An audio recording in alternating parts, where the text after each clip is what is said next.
You may see this world as strange and unique, but it is not too dissimilar to our own despite how different it may look and seem to you. We will follow this brave quintet of critters upon their journey and learn how, although their situation seems dire, they do not lose faith for what they believe is correct. The food here falls from way up above in the trees. It is the most minimal scraps, despite there being many a creature on this woodland floor, but the people accept it as they watch the screens and wait for more.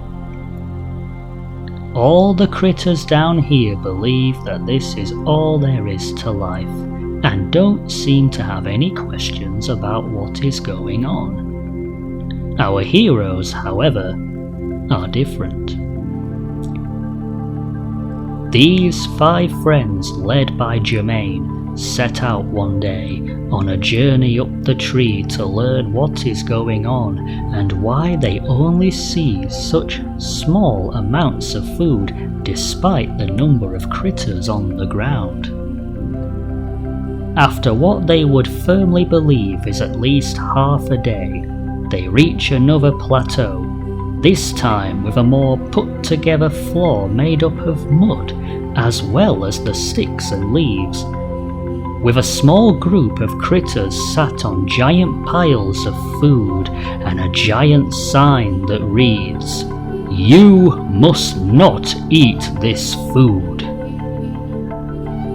Our heroes assume they've reached the top, but they are sorely mistaken.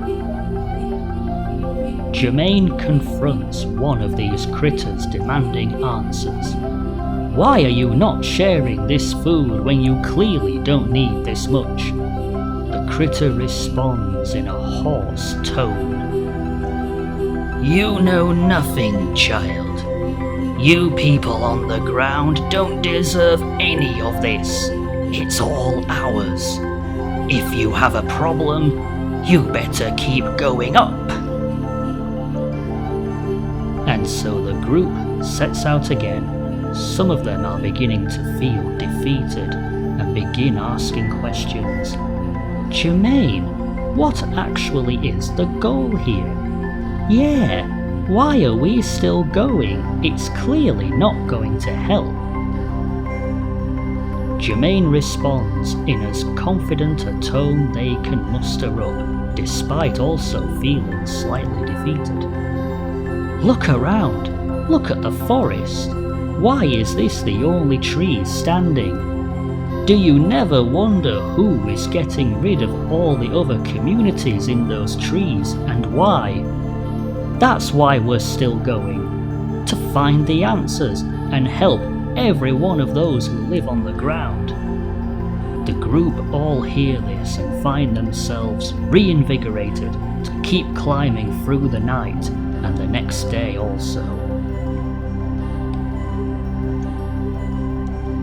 Eventually, they stumble upon a place that is completely different from anything they know, with smooth mud floors and few signs they're still even in the tree.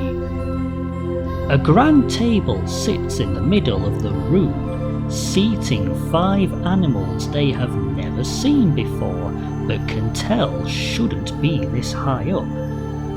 The group stands headstrong in front of them, hurling questions and accusations about the mistreatment of those on the ground, and the animals don't answer. After a moment, one of the animals chimes up, saying, "It feels shameful to admit, but it isn't our decision. This goes so much further than you could imagine." Our heroes, almost completely in unison with each other, say, "You should be ashamed," and begin climbing up once more. Our heroes find themselves in a clearing with no other people on it and settle in for a while. Fiona chimes up and quietly says, "It's obvious we can't do anything. So many people are up against us and don't want to help us." Some of the others lower their heads, but Jermaine stands up and courageously says, "I'll admit I'm feeling discouraged as well, but we've come so far now, we cannot give up. Everyone is relying on us."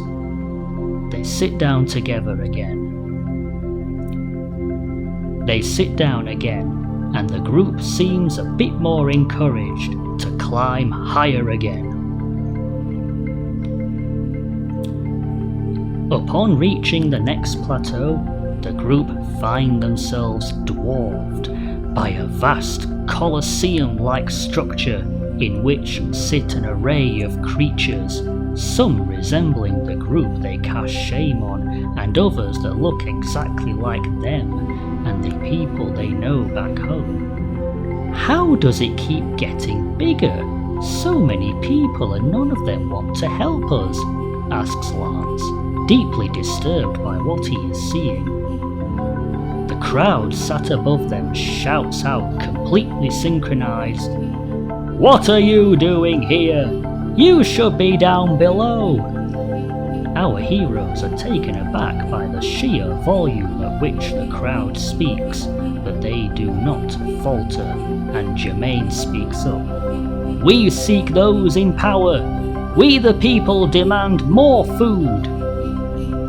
Once again, completely synchronized, the whole crowd, in silence, point toward the staircase at the far end of the Colosseum, and the group heads in that direction. Despite their confidence, the heroes are due to face their greatest foe and his sinister entourage. They climb up onto another vast area, this time with marble-speckled floors with golden embellishments all around them, and are in awe of what they are seeing, but also unbelievably disturbed by who they see. The grotesque being booms out to them, "Who are you, peasants? How dare you step foot in here?" Out of the darkness behind the toad, 3 other ugly creatures appear. The first is a cockroach, whispering about flies. The second is a dung beetle, holding a ball of dung with screens stuck inside it. The third and final being a mole rat, whispering in the toad's ear. Jermaine steps forward and yells the group's demand, "You will provide our people with more food, and you will allow us passage as high up as we need to survive." The toad merely ignores them and turns to the mole rat and nods slightly. Before they know it, our heroes are falling all the way back to the ground. A giant thud echoes throughout the surface as the heroes land back on the ground from above. Some people look around at what it is, while others completely ignore the sound, carrying on with their lives. Of those who do look to see what the sound is, 2 squirrels move to help our heroes onto their feet again, but Jermaine stays on the ground a little longer. He yells out, "I've had enough! What gives them the right to treat us this way?" He then stands up, marching past everyone. Followed by the rest of the group and a large crowd of others, he climbs a pile of the screens that have been littered around while muttering under his breath, and as he summits the pile, he yells out, "We the people!" Begin to gather in front of the pile of screens as he shouts out, and he takes this opportunity to speak up and demand change. "We the people must join together and demand change. We must climb the tree and take our rightful place up there and redistribute the food. People begin to cheer as the sun begins rising on this new era. The crowd, led by Germaine, Petra, Lance, Greta, and Garth, our heroes, climb the tree together, ready to take back what is rightfully theirs, signalling a brand new time for the people of the tree where they can thrive. When they summit, they're once again face to face with the Toad and his entourage, ready to fight back and remove them from their untouched palace in the sky. The end.